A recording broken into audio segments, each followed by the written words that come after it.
guys, welcome to another video. Today we'll be talking about how to clear system data on iPhone to free up space. So if you want to know, watch this video till the end. First up is you need to make sure to delete the unrequired apps. Just to do that, tap on the app and long press it and delete it. Right after that, make sure to clear Safari data. In order to do so, go to your settings, scroll it down, tap on apps and search for Safari. Tap on it. Now scroll it down and click on clear history and website data. Just like that, it removes unnecessary information in your iPhone.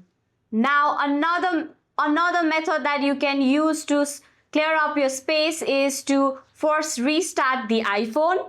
And lastly, in order to manage your iMessage history, go to settings, scroll down and tap on apps, scroll it down and tap on messages. One more time, scroll it down and tap on keep messages. Make it shorter by tapping your desired time to keep those messages. Thank you for watching the video. I hope this helps you out.